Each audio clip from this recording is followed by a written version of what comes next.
In this video of our Panama Canal cruise, we're going to share what it's like to spend 15 days sailing from California to Florida through the Panama Canal. The starting point of our Panama Canal cruise was the port of Los Angeles in California. This 15-day cruise will end in Fort Lauderdale, Florida, with 5 ports along the way and 1 scenic cruising through the new locks of the Panama Canal. Mama Russo and Aunt Jan decided to join us on this adventure. One of us was getting a bit hangry, so our first stop was the dining room for lunch. Once they made the announcement that our rooms were ready, we headed to our obstructed ocean view room on deck 8 of the Emerald Princess. This was our 3rd cruise and our first time booking a cabin without a balcony. The obstruction wasn't too bad, and the rest of the cabin was identical to the balcony room we had on our transatlantic cruise. After getting settled, we studied the Princess Patter, which has the daily schedule of events. Despite the long list of activities, we decided to walk around and enjoy the views from the ship.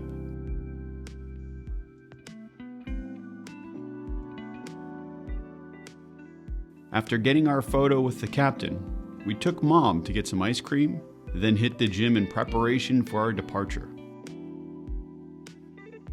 Unfortunately, our scheduled departure was delayed by a few hours, but that didn't stop Kate from enjoying the sail away celebration on deck 15. By 5:30 p.m., we were finally on our way. We're sailing off to Panama Canal and then Florida. From the upper deck, we watched as the ship departed from the port of Los Angeles and sailed past the USS Iowa battleship. Our night ended with a little magic and comedy from Nathan Fan. Our first full day at sea. There's nothing better than grabbing a hot cup of coffee in the morning and taking in the views. By the way, this view is much nicer than the one from our obstructed ocean view cabin. Kate and I love sea days because they're jam-packed with activities, and we started off the day at an event with complimentary mimosas. Then Kate headed off to arts and crafts and joined me afterwards for bingo because we each got a free ticket. It's a good thing we scheduled in time for lunch on the aft pool deck because the weather was perfect, and before we knew it, it was time to attend a lecture on crossing the Pacific, and then relaxed in a jacuzzi while watching the sunset over the ocean.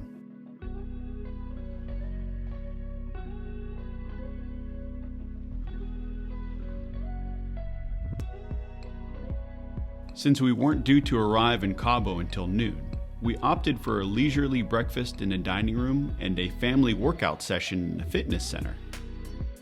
Our hard work was rewarded with a whale sighting as we were approaching Cabo San Lucas, Mexico.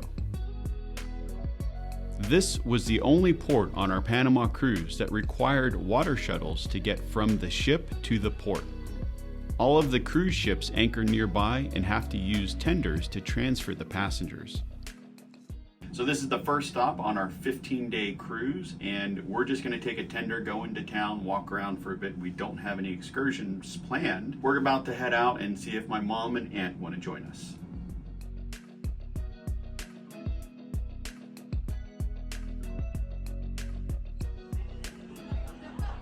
So they just called group 24, and we are group 43. It's gonna be a while. So update, they're up to group 39, so I'm guessing we'll probably have about another 20 minutes, and it's been an hour, so it's about 3 p.m. right now. We got in right around noon, and they started getting people off pretty quickly, so this is taking a long time for a ship this size, because I think we are at capacity with over 3,000 passengers. Fortunately, there were plenty of activities going on around the ship, including this mask making class that Kate went to. She had plenty of time to make her mask and still get on the water shuttle. Finally made it inland, and I don't know how long we're gonna stay. It's gonna be one of those things we pop in and maybe pop right back out. We'll see.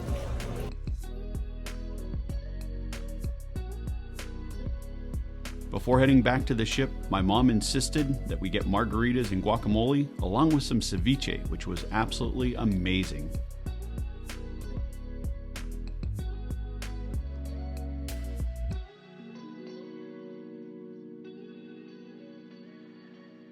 You can't hear me over the party music, but this was the line for the tender back to the ship. We weren't sure if taking the tender to shore was worth all the waiting, but the view heading back was pretty special. Once we were back on the ship, we grabbed some dinner and then shared a few laughs at the comedy show. It's day 4 and it's a sea day. Kate and I started off our day with breakfast, went up to the gym, worked out for a while, had lunch, and we've just been relaxing, reading our books, and enjoying the ship. Right now, Kate's off at an arts and crafts quilling class, and I'm gonna be heading to bingo. That free ticket got me hooked on bingo, and what better way to play than with a Guinness? As I mentioned, Kate and I love sea days, and sunsets like this one are one of the reasons why. That evening, the ladies were feeling a bit feisty, so they decided to shake what their mama gave them up into Skywalker's nightclub.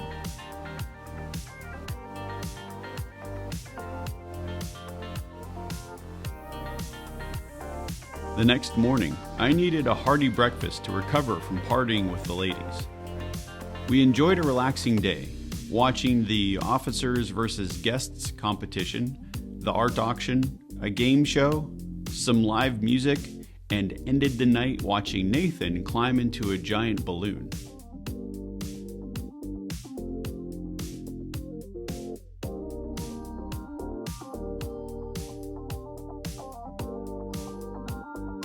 Day 6, and we just arrived at the second port of the cruise, Huatulco, Mexico, and we're going to go on a shore excursion today.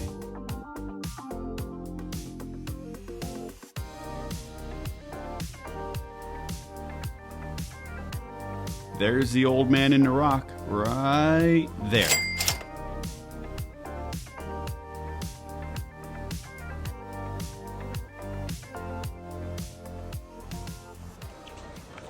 Snorkeling was so much fun. My favorite were the puffer fish. I wish we had brought our underwater camera. Wah, wah. But back to the ship for maybe a little lunch and a rinse off.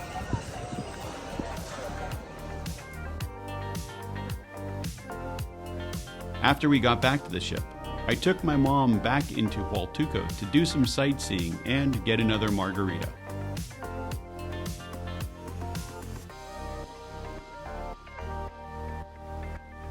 By day 7 of the cruise, we developed a morning routine of going to the dining room for breakfast, followed by some fresh air outside. Today's highlight was the seabirds flying next to the ship and the groups of sea turtles that floated by.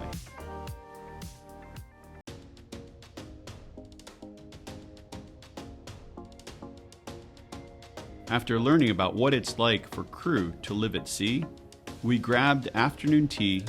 The scones and sandwiches were delicious. There is no shortage of food on the Emerald Princess, from small bites at the 24-hour cafe to a wide selection of choices at the buffet and daily specials in the dining rooms. Oh, and let's not forget about the oven-baked pizzas. Continuing on our food tour, we took the ladies to the Crown Grill Steakhouse, where Kate got the sea bass and I got an amazing ribeye. I must have had too much wine because somewhere down there the ladies are dancing.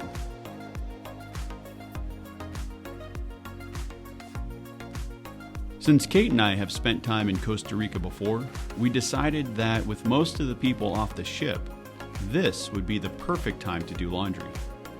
We're in Punta Arenas, Costa Rica, sandy point of the rich coast. Let's go get a coconut. We left the ship to stretch our legs along the beach, and then grabbed a coconut and some Costa Rican fried rice.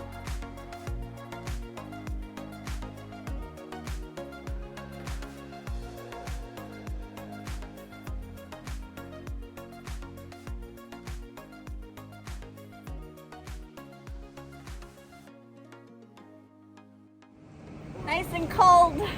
So refreshing. The last time we were at this port, we were in a rental car waiting to take a ferry to one of the islands. As we relaxed on the aft pool deck, waiting to leave port, we noticed a large fire start and quickly spread. Even though the ship was at capacity, we often found ourselves with very few passengers around us. That is, until we attended a major production in the theater. On day 10, we sat in on a presentation about what it's like as an officer on the bridge of a cruise ship. Another gorgeous sunset in the books, and then off to music, dancing, and whatever this was. Good morning. It's day 11 of the cruise. We've been having a great time, and we just pulled into the port in Panama. This is the earliest port we've had. I think we got in around 6 o'clock. We're gonna head up to the top deck and check out the views. If you can believe it, Joe is out and about without coffee. To clarify, I'm going to get coffee. That's why I'm out and about. This was one of the busiest ports we have been to so far, which is no surprise considering the amount of cargo that has moved through the Panama Canal.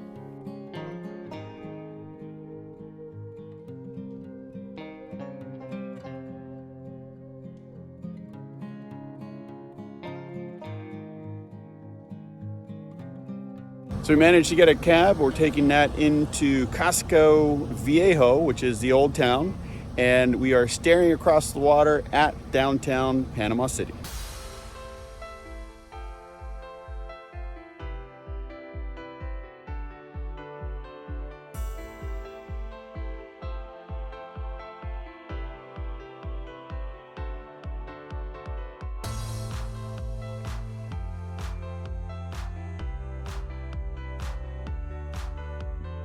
We got our coffees, we're ready to explore Old Town. Cheers. Cheers.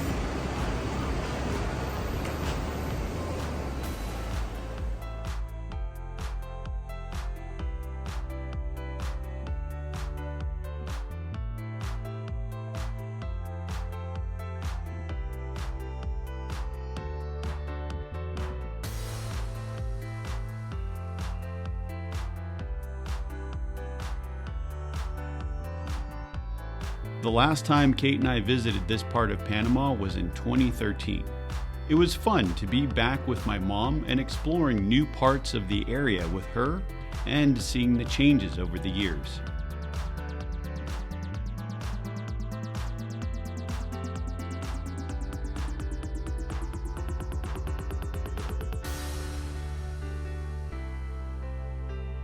Having spent time on a cacao farm in Panama during our previous visit, we really appreciate the quality of Panamanian chocolate, and this chocolate shop had a great selection, including a room full of sculptures made from chocolate. After the chocolate tasting, we found a cool rooftop bar to spend a relaxing afternoon sampling Panama's delicious cuisine.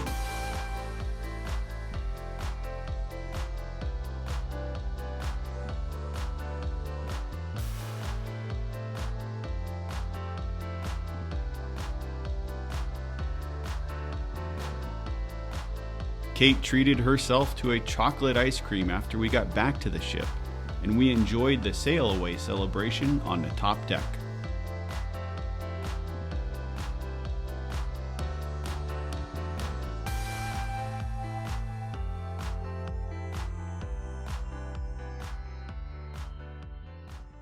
Tomorrow, we go through the canal. Kate's already asleep, so I've got the alarm set for 5:30. See you in the morning. Okay, we're up and heading to a place called Monkey Island. I don't know if it's going to be open, but it's a platform on deck 14 that sits right at the front of the ship. So correction, Kate is saying Monkey Island is on deck 15, not 14. So let's see. I hope there's even room out there. From Monkey Island, which is a platform just above the bridge, we're able to watch the ship line up and enter the first set of locks through the new Panama Canal.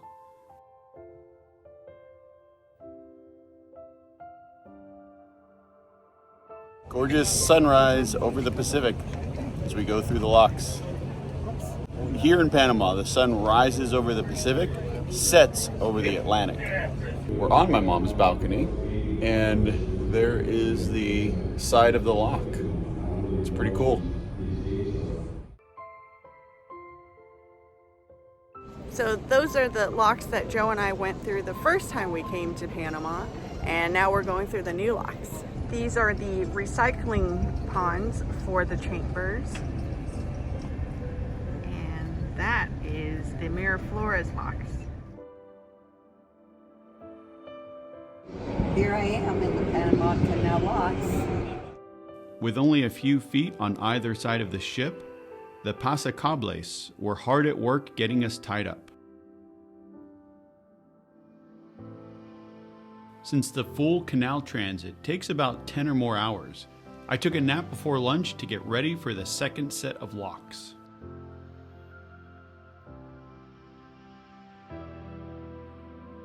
This cargo ship is carrying about 10,000 or more containers, and it is so big that it has to be guided through the canal locks by a team of tugboats. Our tugboats, on the other hand, had a much more relaxing afternoon.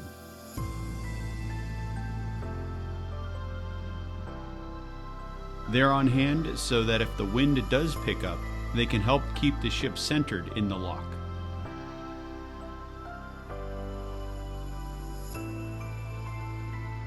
Last chamber before we entered the Caribbean Sea.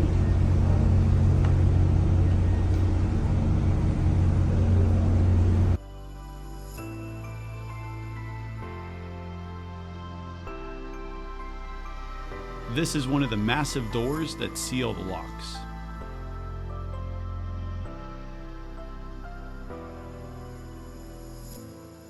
After saying goodbye to our tugboats and the pilot, we headed under the Puente Atlántico Bridge and began making our way towards Colombia.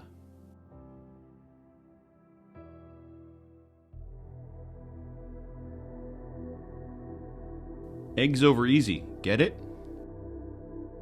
That evening, we enjoyed the nightly movies under the stars by watching the new Indiana Jones movie.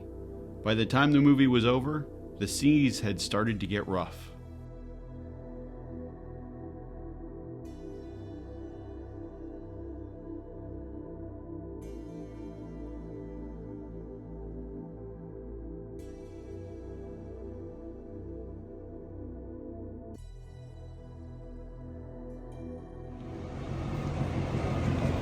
Welcome to Cartagena, Colombia.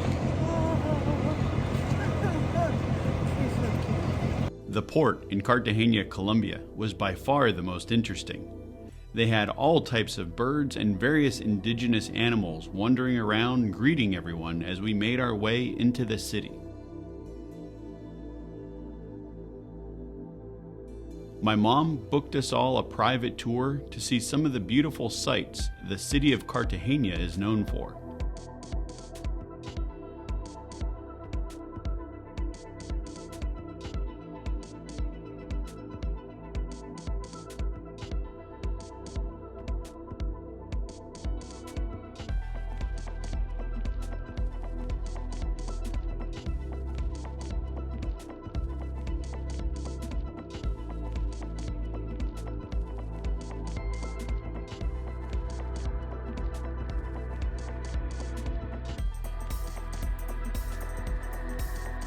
While walking through Old Town, we stopped at a couple fruit stands and got a popular street food, green mango with chili, lime, and salt.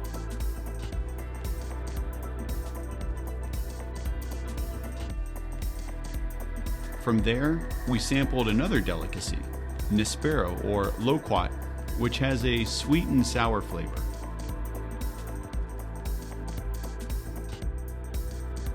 After our fruit sampling, we made our way to get some Colombian coffee.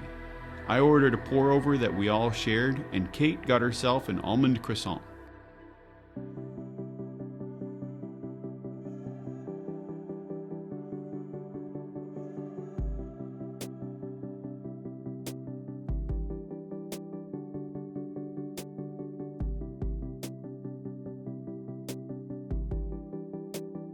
While everyone warned us about the traffic jams in Cartagena, it was worse than we expected.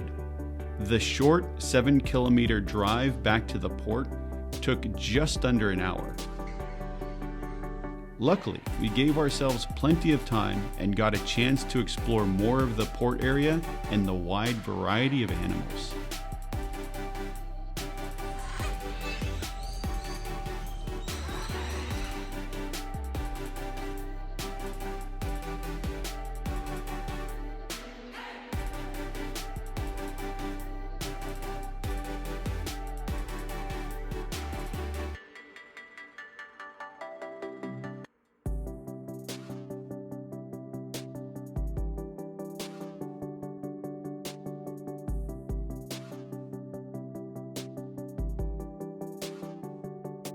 As the seas picked up, the lower decks and pools closed, so we stayed inside and watched an interview with the captain.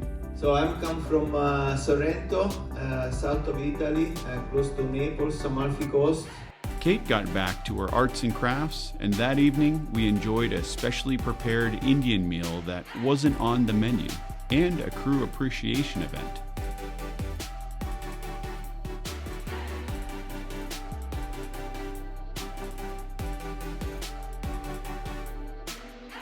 On our last day, we enjoyed quite a few laughs with the head chef and then got a tour of the galley, which was decorated with all types of fruit and vegetable carvings.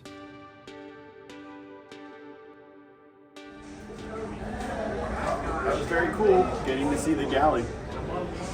And that's quite the spot.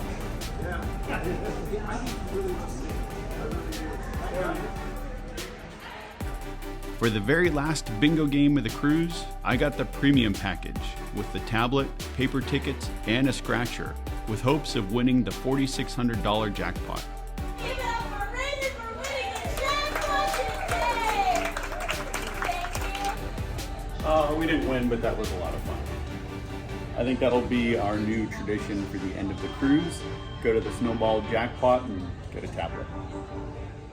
It is our last night of the cruise, and Kate and I are both very worn out. Yes. It's hard to think that we've been on a cruise, and for most of the time we've been at sea, and just the amount of things to do on a cruise ship, with the gym, all the activities, going up and down the stairs because we don't like to take the elevator, all of the food and everything, it wears you out. I have so many arts and crafts. Things that I've collected Here she goes. along the way. But the best part of our last day of the cruise is I finally found a rubber ducky. So there's a thing on cruise ships, people will leave rubber duckies around for you to find and take home, and Kate found one. I've been looking for the past 15 days. Yeah, it's a 15-day cruise. And on the last day, I think I found the best duck. So whoever put this around the ship, thank you. Yeah. Made my day. So that is it for this video. Thank y'all so much for watching. If you want to see more content, head on over to our website at we'retherussos.com, and we recently launched a podcast, and you can find the tab there on our website. If you've enjoyed this video, please make sure to give us a thumbs up, subscribe if you haven't already, and we will see you next time. Bye.